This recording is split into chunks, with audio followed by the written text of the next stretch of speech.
Belum ya? Oke, baik. Saya kenalkan. Beliau, hai siapa dia? Beliau adalah Harna Silwati, biasa dipanggil Miss Silawati ya, Silwati. Oke, beliau adalah salah satu pernah menjadi guru SMK. Kemudian sampai saat ini ya, aktivitasnya juga masih mengajar dan bisa dibaca ya. Beliau ini bidangnya di bahasa Inggris, teman-teman. Nah, cuma banyak sekali nih karya beliau yang dimuat di Harian Independen Jambi 1966 mungkin sampai sekarang, dan juga beberapa puisi antologi lainnya di majalah Sasa Aksara. Kemudian ada, wah ini juga ada nih karya-karya lainnya ya, seperti Putih Kladi, pemenang lomba 1 penulisan cerita rakyat, nah yang diselenggarakan oleh Kemendikbud. Kemudian Cerpen juga, sebuah surau masa kecilku, dan juga ada juga kegiatan lainnya. Wah, banyak sekali ya teman-teman ya. Cerpen terbaik dalam acara Jakarta International Literature Festival 2011 dan dimuat dalam antologi cerpen terbaik Jilfest Sejuta Cinta di Langit Jakarta. Beliau juga pernah memenangkan lomba di penulisan kreatif Dapur Sastra Jakarta 2018. Nah, selain itu, beliau sekarang juga disibukkan dengan kegiatan mengajar teknik menulis cerpen ataupun puisi di Sanggar Gelanggang Sastra Jakarta. Nah, mungkin untuk teman-teman yang ada di Jakarta, mungkin bisa ya menemui beliau sekali-sekali di Sanggar Gelanggang Sastra Jakarta. Dan mulai sekarang juga beliau juga menjadi mentor kita di Rumah Kata, teman-teman. Begitu. Oke, teman-teman, mari kita beri tepuk tangan meriah untuk pembicara kita. Silakan Bu Hani Silawati. Saya serahkan kepada Bu Hani Silawati untuk menyampaikan paparannya. Terima kasih. Baik, terima kasih Mbak Vita. Assalamualaikum warahmatullahi wabarakatuh. Selamat sore. Waalaikumsalam warahmatullahi wabarakatuh. Salam sejahtera buat kita semua. Selamat sore saya ucapkan. Selamat menjalankan ibadah puasa bagi yang sedang melaksanakan puasa. Tadi biodatanya sudah disebutkan. Di sini saya diminta untuk menyampaikan kiat-kiat menulis puisi yang layak terbit. Sebetulnya, sebelum saya menyampaikan inti materi kita, sebetulnya menulis puisi yang layak terbit itu sebetulnya adalah semua puisi itu layak untuk diterbitkan. Persoalannya adalah apa puisi itu berhasil atau tidak. Ya, nanti kita akan ulas di dalam materi kita selanjutnya ya. Jadi semua puisi itu layak untuk terbit dan tergantung juga penerbitnya. Jika kita punya dana, kita punya beberapa menulis puisi, kemudian kita minta penerbit akan menerbitkannya. Apalagi kalau kita punya dana. Tapi persoalannya apakah bisa puisi itu menjadi kita tidak mengeluarkan uang, tapi bisa masuk di media cetak terutama ya, untuk menjadi income buat kita juga. Gitu. Itu sebetulnya. Jadi tidak hanya puisi, tapi juga cerpen, juga tulisan-tulisan lainnya yang memang bisa dikonsumsi oleh publik. Itu. Nanti saya akan memaparkan.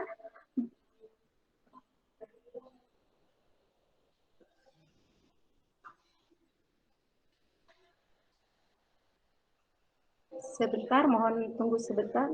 Saya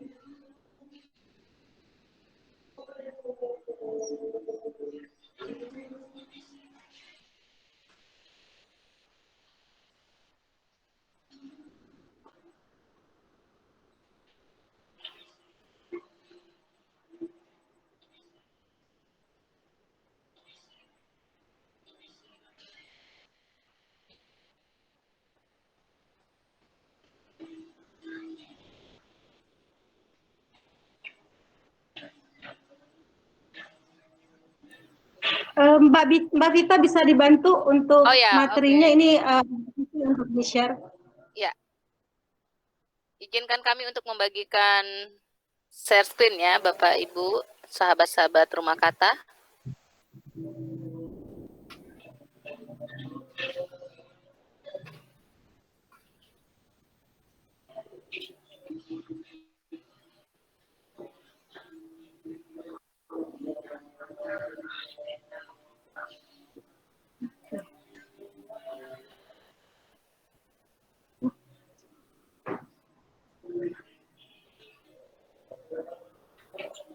Sudah terlihat Bapak Ibu sebelumnya sahabat rumah kata?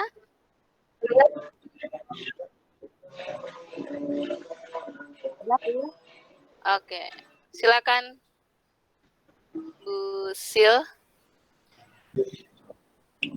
Oke. Menulis puisi. Aduh.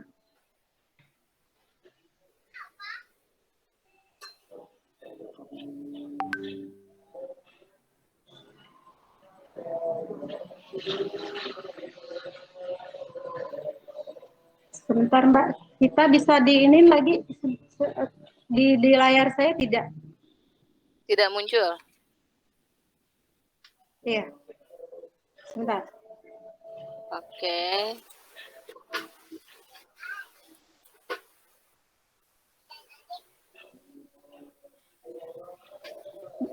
Bisa diinin ulang Mbak Vita? Ya, Ini tidak ini muncul di layar ulang. saya. Ya, saya ulang ya Bu, bentar. Ya. Oke.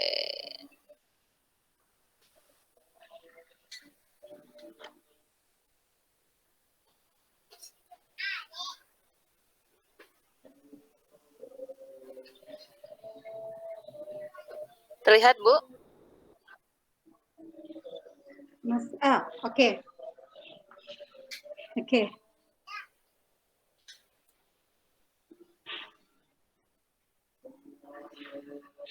Oke.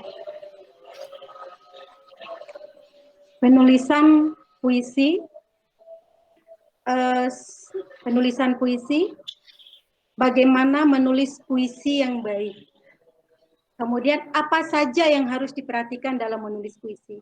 Di sini saya tidak akan menjelaskan lagi apa itu puisi. Saya kira mungkin Bapak dan Ibu semua sudah tahu apa itu puisi ya. Mungkin secara umum saya katakan bahwa puisi itu adalah sastra yang memang terikat oleh irama. Jadi saya tidak akan menjelaskan, tapi bagaimana menulis puisi yang baik. Menulis puisi yang baik itu adalah secara teknis. Mbak, lanjut, bisa dilanjut? Kita akan membuat, saya akan memaparkan dulu secara umum teknik menulis puisi. Teknik menulis puisi ini mungkin di buku-buku puisi, banyak sekali orang membahas bagaimana menulis puisi, bagaimana menulis puisi yang baik, bagaimana puisi yang layak terbit. Itu banyak sekali di buku-buku. Tapi karena itulah saya menyampaikan hari ini bahwa secara umum saja menulis teknik menulis puisi. Yang pertama adalah menentukan topik, ide atau tema. Mungkin hal ini sudah terbiasa buat kita mendengar bahwa memulai sesuatu itu dengan topik, ide atau tema. Ya. Mungkin buat kita sudah biasa. Itu secara umum sudah sering dilakukan oleh orang untuk menulis. Tetapi untuk penulis pemula, menurut saya sebaiknya tema, ide itu bisa menyusul. Kenapa? Apa yang ada di dalam diri kita, ungkapkan saja dulu. Kita bisa menulis apa saja, kita melihat apa saja. Itu bisa menjadi tema buat kita sebetulnya. Kalau kita hanya harus tergantung kepada tema, maka kita tidak akan mulai menulis untuk pemula. Terkecuali kalau tema-tema yang ditentukan oleh satu lembaga atau satu event tertentu menentukan tema, itu tidak masalah. Tetapi ketika kita muncul ada ide, muncul tema, ada sesuatu yang hendak kita tulis, tulislah untuk pemula. Jadi tulis. Kalau di dalam bukunya Ari Huta Barat ya, dia mengatakan bahwa tema itu sebagai titik berangkat untuk sebuah tulisan, baik itu puisi, cerpen dan lainnya. Jadi titik berangkat dari sebuah tulisan itu adalah tema. Karena walaupun nanti tema itu akan terumus tersendiri oleh pembaca, oleh kita sendiri, yang mungkin tema itu bisa yang ada di dalam pikiran kita, itu bisa kita jadikan tema. Jadi tulis saja dulu, apa yang bisa kita tulis, tulis. Kemudian, jadi kalau untuk pemula, tidak perlu ragu untuk memulai dengan kita harus, saya harus menentukan tema dulu, saya harus menentukan apa yang ada, tulis saja. Itu sebetulnya. Kemudian yang kedua adalah bentuk puisi. Bentuk puisi ini sebetulnya juga adalah teknik umum dalam menulis. Dalam berbagai penulisan puisi itu sebetulnya kita saya harus menulis apa? Sebetulnya ini tidak terlalu penting. Tulis saja apakah kita akan menulis puisi-puisi yang balada, apa puisi haiku, puisi-puisi umum lainnya, atau puisi-puisi yang itu terserah. Jadi tidak perlu tergantung kepada kita harus menulis puisi apa. Tapi walaupun satu sisi juga ketika kita harus menulis haiku, kita akan memikirkan sesuatu. Karena haiku itu berpola, ya kan? Berpolanya itu 575. Jadi kalau puisi-puisi yang bebas kayak balada, puisi, tulis saja. Jadi tidak perlu harus menentukan saya harus menulis puisi apa. Silakan saja, kecuali puisi haiku. Karena itu kita akan terbentur dengan pola. Gitu. Next. Mbak, silakan selanjutnya, Mbak. Sudah? Iya. Belum berganti? Ya, silakan. Oh ya. Ini Bu. Hilang ya? Hilang. Oke, bentar.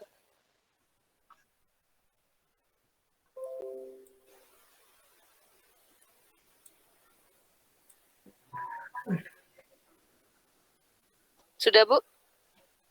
Iya. Nah, ini yang ketiga dan keempat ini yang menjadi kadang-kadang yang memang perlu banget buat penulis puisi. Banyak orang bisa menulis puisi, tapi terbentur dengan yang 3, 4 ini yang paling pokok banget. Yang paling penting buat kita adalah menggunakan perangkat sastra. Baik itu simbol, metafora, dan perumpamaan atau majas lainnya. Ini yang penting. Kekuatan puisi itu ada pada perangkat sastra yang digunakan. Ada pada kekuatan kata. Karena itulah puisi itu harus menggunakan perangkat sastra. Karena puisi itu bersifat konotatif. Jadi puisi itu tidak bersifat denotatif. Dia tidak menjelaskan, dia liar.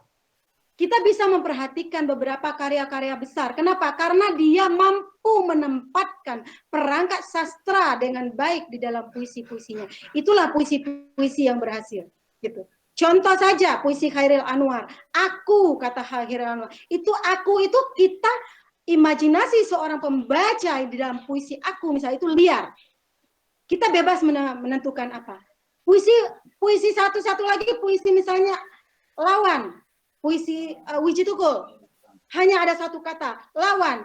Konotasi dari kata lawan itu bermacam-macam. Itulah puisi yang berhasil. Nah, untuk itulah kita diperlu dan dituntut untuk menggunakan metafor. Banyak orang bisa menggunakan menulis puisi, tapi tidak mampu menempatkan kata yang baik. Tidak mampu mengembangkan kata-kata. Flow of word, ya jadi tidak bisa mengembangkan kata-kata. Kata-kata yang seperti apa? Kata-kata yang konotatif, kata-kata yang padat, kata-kata yang singkat, kata-kata yang tidak menjelaskan. Kadang-kadang kita sudah bisa membuat puisi, tapi melebar kemana-mana, maka dia tidak akan berhasil dalam sebuah puisi. Jadi itu kita menggunakan simbol, menggunakan metafora, perumpamaan lain, bisa personifikasi atau satir yang lainnya, silakan. Jadi itu yang diperlukan untuk di dalam puisi. Seperti apa nanti kita akan coba selanjutnya di flow of word masih sebelumnya Mbak. Flow of word, mengembangkan kata-kata. Ya. Kenapa? Karena ketika kita membaca sebuah karya sastra, tentu dalam imajinasi kita akan ada sesuatu yang ada di dalam imajinasi kita. Apa di dalam imajinasi kita itu? Nah, jadi ikat pembaca dengan bahasa kata yang kita pilih. Bahasa yang unik, dengan kata pilihan yang puitis dan imajinatif. Pemilihan kata ini sebagai alat untuk menjaga elemen penting dalam penulisan puisi yang baik. Jadi dia tidak melebar, dia padat. Ya, seperti ada sebuah puisi yang saya baca itu seperti Sutarji saja. Puisi Kucing, Sutarji Kalzulbari. Kucing. Hanya ada apakah kucing yang sebenarnya yang diungkapkan oleh Sutarji? Tidak. Kucing, dia menderas lewat, dia mengalir ngilu, dia menderas lewat dalam aortaku. Begitu dia mengikat pembaca dengan bahasa-bahasa menarik. Dia simbolkan sebagai kucing, seperti itu. Jadi tidak dia konotatif, dia tidak bersifat denotatif. Kucing yang seperti apa yang diungkapkan oleh Sutarji di situ? Dia menderas lewat dalam aortaku, di dalam diri kita. Nah, jadi kita mampu membuat bahasa-bahasa walaupun kita tidak harus seperti Sutarji ya. Jadi kita bisa mampu mengikat bahasa dengan bahasa kita yang unik. Yang unik tentu kita menggunakan simbol, menggunakan metafor. Bagaimana menggunakan metafor nanti kita akan diskusi ya. Kemudian ikat membaca dengan bahasa yang unik, dengan kata-kata pilihan yang puitis. Kita membuat kata-kata angin sepoi-sepoi, puitis ya. Puitis satu sisi, tapi satu sisi itu bahasa yang boleh dikatakan gagal karena dia tidak ada penempatan-penempatan kata yang baik di dalam sebuah puisi, ya. Kemudian kata-kata itu imajinatif seperti tadi saya bilang bahwa imajinatifnya itu seperti kucing yang di dalam puisinya Sutarji kan. Imajinasi. Jadi pembaca itu akan terikat dengan sesuatu yang kucingnya seperti itu kah? Atau dengan satu kata, hanya ada satu kata, lawan. Kata lawan itu bisa sebuah pemberontakan. Jadi pembaca akan liar mentafsirkan kata-kata. Karena itu seorang penulis, seorang pembuat puisi yang baik, bagaimana dia membangun imajinasi yang baik, bagaimana dia menempatkan kata-kata yang baik, bagaimana dia mengembangkan kata-kata itu menjadi sebuah kata yang padat. Itu keberhasilan dalam sebuah puisi. Karena ini elemen penting di dalam puisi itu adalah kata. Kita sudah menjelaskan bla bla bla bla bla bla, orang males. Coba perhatikan, kalau saya mengatakan bahwa puisi-puisi yang banyak sekarang ini bertebaran dengan mudah, kebanyakan bersifat denotatif. Menjelaskan. Puisi itu tidak menjelaskan. Puisi itu biarkan setiap kata itu berbicara. Setiap kata itu punya makna. Setiap kata itu melahirkan rasa, gitu. Ya, jadi setiap kata itu mampu melahirkan rasa, mampu mewujudkan sebuah tujuan dari seorang penulis. Baik itu dia menulis puisi yang religi, puisi yang umum, puisi-puisi yang sifatnya heroik, ya. Oke, lanjut, Mbak. Kita. Oke. Nah, yang kelima adalah menghindari bahasa-bahasa yang sudah umum dan terkesan tidak konotatif. Ini lebih baik dalam penulisan puisi. Bahasa yang terkesan umum tuh seperti apa sih? Gitu. Menghindari klise. Kalau ada seorang teman-teman di sastra itu menyebut kata bahasa-bahasa klise ini adalah bahasa-bahasa yang kata yang sudah basi menurut mereka. Jadi bahasa-bahasa yang sudah umum digunakan itu sebaiknya dihindari. Cari padanan kata, cari kata-kata lain sebagai pengganti. Karena itulah sebabnya kita harus menggunakan metafor. Karena itulah kita harus mampu membangun personifikasi. Kita bisa membuat simbol-simbol lain untuk mewakili kata-kata tadi. Contoh saya buat misalnya air matamu jatuh berderai di pipi. Kayaknya bahasa itu hampir setiap puisi sudah umum. Mungkin anak SMA pun bisa menulis bahasa seperti itu. Bagaimana kalau misalnya kita ganti hujan jatuh di sudut matamu? Kebayang nggak kalau misalnya kata-kata itu dengan kata tadi air matamu jatuh berderai di pipi, dengan kita hujan jatuh di sudut matamu. Terbayang nggak apa yang ada dalam imajinasi kita? Jadi bahasanya sudah nggak klise lagi, gitu. Hujan jatuh, apakah benar hujan yang jatuh di sudut mata? Gitu. Jadi membangun bahasa-bahasa yang seperti itu.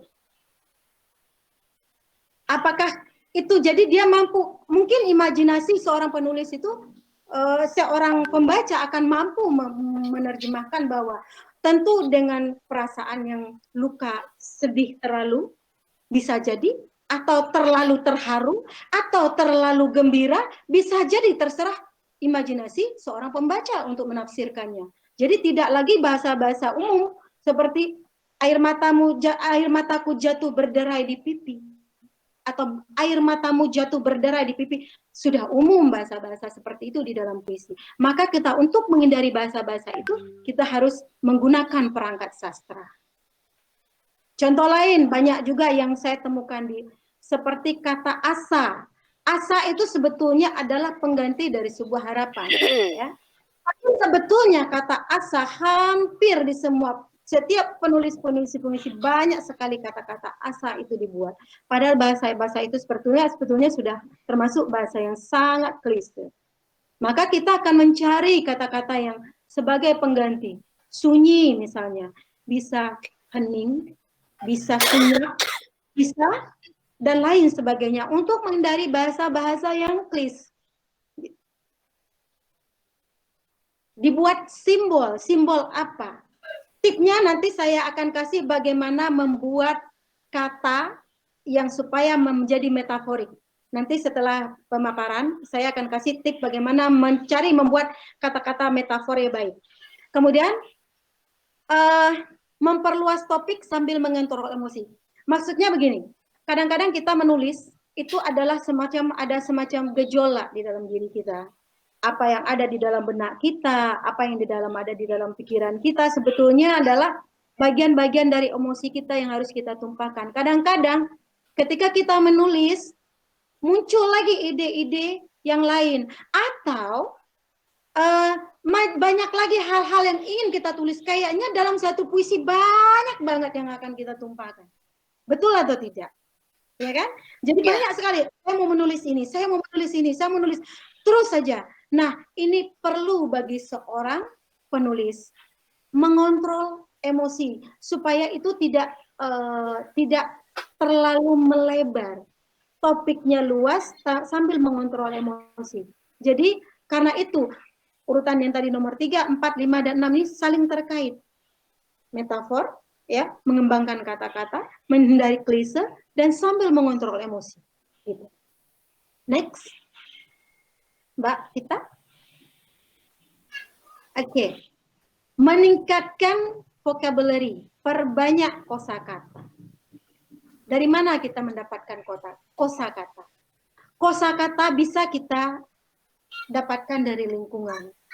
Kosakata bisa kita dapatkan dari banyak mendengar. Karena itu seorang penulis itu sebetulnya dituntut untuk menjadi seorang pendengar yang baik. Tidak banyak berkata, tapi karena kita akan belajar bagaimana kita bisa menyerap, oh tadi dia bahasa itu, kayak cocok buat saya. Jadi perbanyak perbendaharaan kata dengan banyak mendengar, banyak membaca buku, karena seorang penulis itu dituntut untuk banyak memahami, membaca buku, baik membaca buku, membaca lingkungan, terutama membaca dunia sosial. Karena banyak sekali kata-kata yang kadang-kadang di luar pengetahuan kita yang muncul di dunia sosial. Ya, banyak sekali kata-kata yang kita temukan di buku. Kata-kata, karena itu seorang penulis sebetulnya dituntut untuk lebih banyak membaca. Tujuannya apa? Selain untuk meningkatkan wawasan, bisa untuk menjadi sebuah perbandingan buat kita ketika kita menulis, bisa juga untuk menambah vocabulary kita dalam menulis. Gitu. Dan selanjutnya yaitu membaca contoh puisi orang-orang yang terkenal. Kita kemudian agar kita bisa membuat puisi yang baik, bacalah puisi-puisi yang orang-orang terkenal. Kenapa? Puisi-puisi yang berhasil yang dimaksud di sini ya. Karena puisi-puisi orang terkenal itu pasti puisi-puisi yang berhasil. Kalau untuk kita itu mungkin kita sudah tahu siapa-siapa tokoh-tokoh puisi kita. Siapa tokoh-tokoh sastrawan kita yang sudah berhasil merebut bahasa di tengah publik gitu. Kita tidak hanya zaman-zaman angkatan zaman dulu, mungkin zaman-zaman dulu mungkin kita sudah cukup mengenal kayak Khairil, ya, W.S. Rendra dan lain sebagainya, sastrawan-sastrawan kita yang sudah ini ya. Juga kita juga bisa membaca contoh-contoh puisi orang terkenal zaman sekarang pun banyak sekali muncul-muncul penulis-penulis baru yang penulis-penulis angkatan 70-an ke sini itu banyak sekali juga puisi-puisi yang cukup terkenal.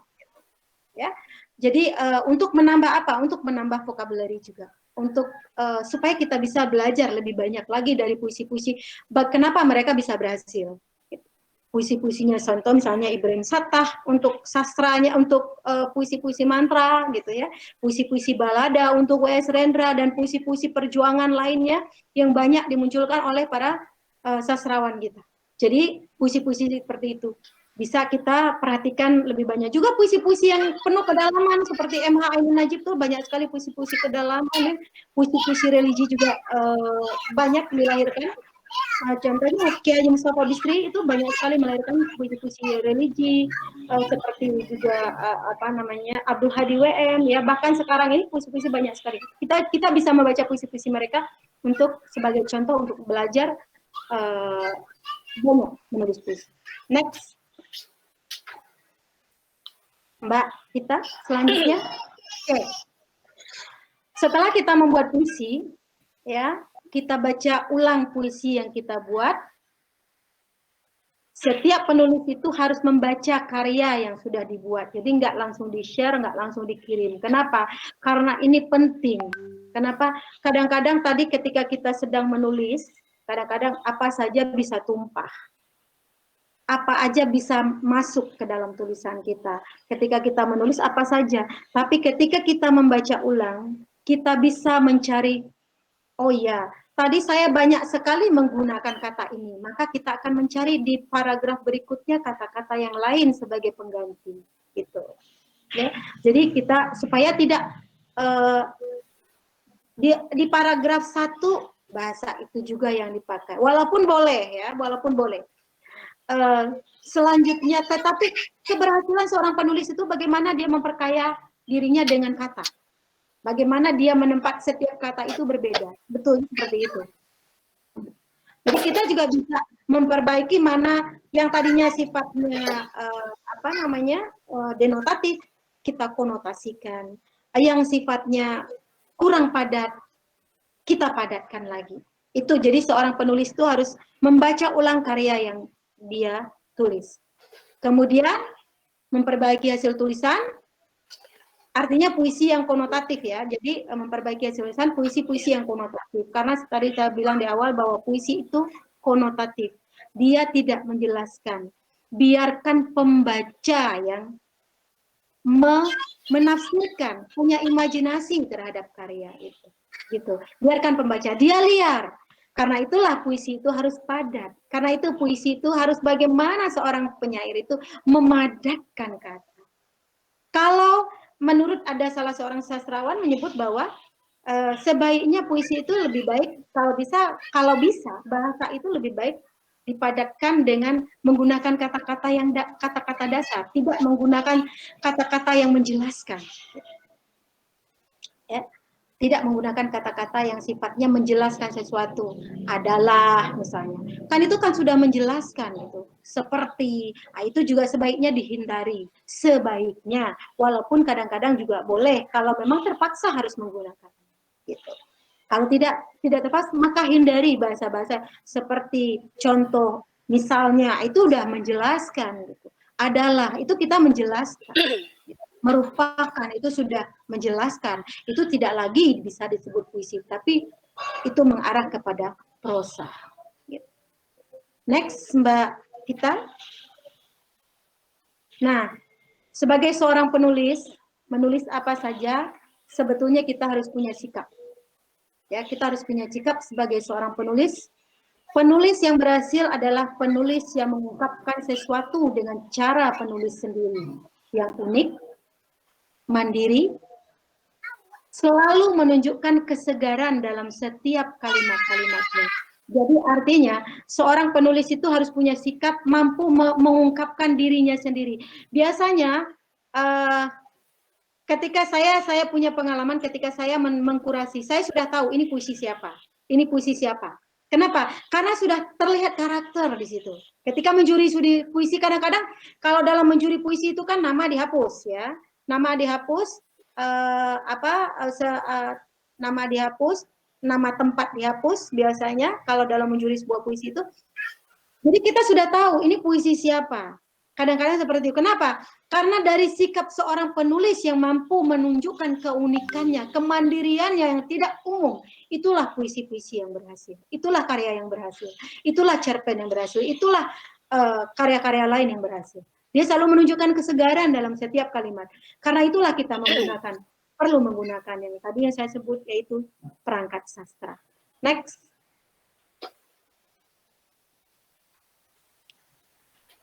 Seorang penulis juga harus punya perspektif, ya. Seorang penulis itu harus memandang ke depan agar apa yang hendak tulis itu selalu menarik. Artinya besok dengan tema yang ini tidak lagi dengan bahasa yang sebelumnya. Dengan tema yang ini tidak lagi dengan menggunakan bahasa-bahasa yang seterusnya selalu berubah, gitu. Penulis juga harus belajar pada orang lain. Jadi jangan menganggap misalnya kalau teman anak kecil, kita juga bisa belajar dari anak kecil, kita belajar dari lingkungan, kita belajar dari pengetahuan, kita belajar dari buku, belajar dari apa saja, termasuk belajar dari pohon, dari angin, gitu ya, dari angin. Jadi itu semua bisa menjadi sumber pembelajaran buat seorang penulis, gitu. Dengan belajar kepada lingkungan itulah yang ini. Gitu. Next, boleh Mbak Kita, nggak apa-apa selanjutnya. Ya. Kemudian seorang penulis juga harus disiplin dalam menerapkan aturan, baik struktur, bentuk yang berkaitan dengan tulisannya. Ini juga penting sekali supaya kita punya keunikan dibanding dengan karya-karya lain. Juga termasuk dalam kedisiplinan diri kita sendiri. Kalau kita tidak memiliki kedisiplinan diri, tentu saja bahwa ketika maksud saya kedisiplinan diri itu adalah kadang-kadang mood datang. Ya, ketika kita mood nulis ini, kita tulis ini. Datang lagi mood yang lain, tulis lagi yang lain. Itu namanya nggak disiplin. Tulis. Jadi nggak selesai. Ketika menulis ini belum selesai. Kita nggak disiplin terhadap diri kita sendiri. Malas, kita nggak disiplin terhadap diri kita. Jadi harus disiplin. Memiliki kedisiplinan diri.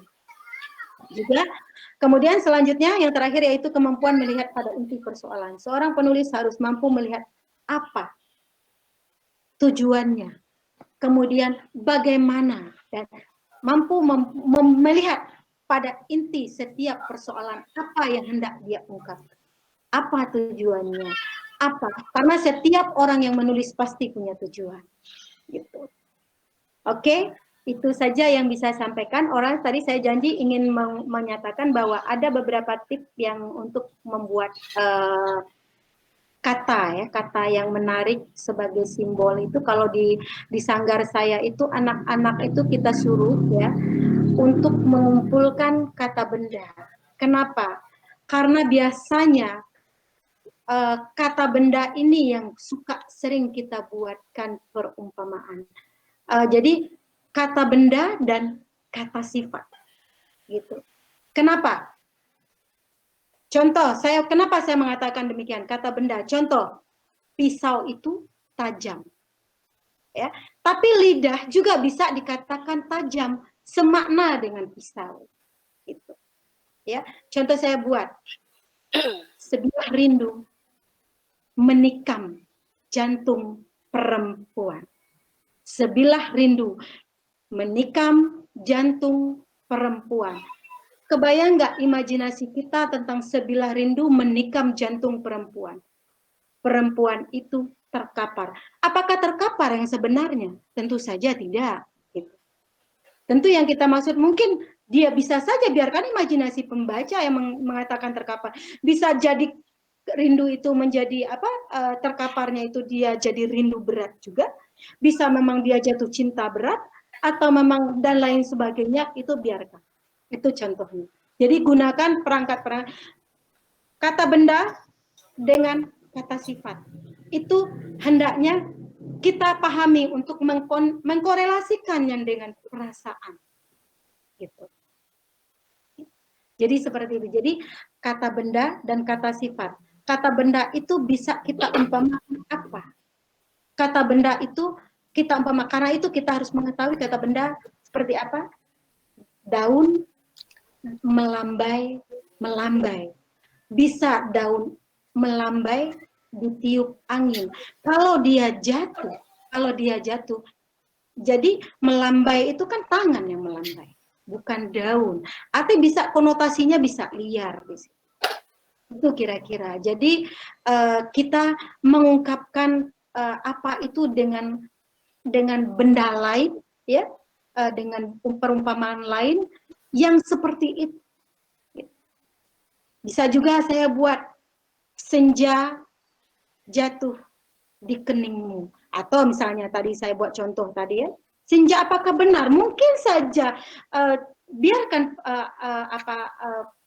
orang lain menafsirkan kata senja yang jatuh di kening seorang perempuan. Bisa saja dia menganggapkan itu terlalu suram, atau juga imajinasi seorang pembaca itu dengan kata senja yang jatuh di kening seorang perempuan bisa juga terlalu sendu atau terlalu indah, karena kata senja tadi bisa melambangkan sebuah keindahan juga.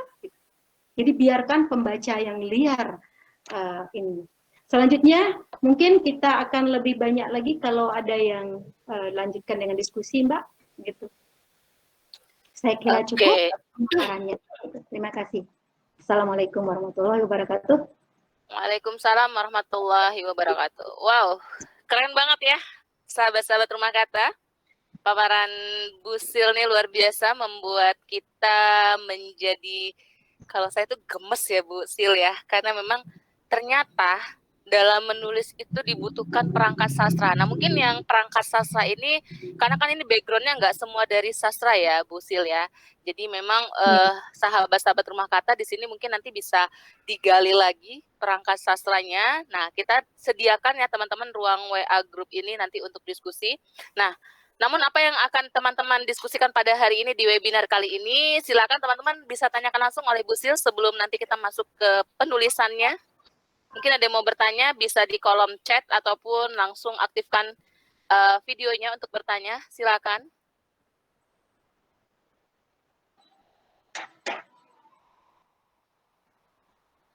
Bagaimana sahabat-sahabat Rumah Kata?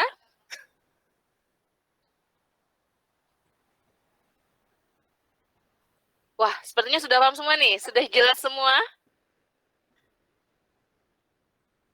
Atau ada yang ditanyakan? Silakan. Oke, itu ada pertanyaan Bu Sil di kolom chat.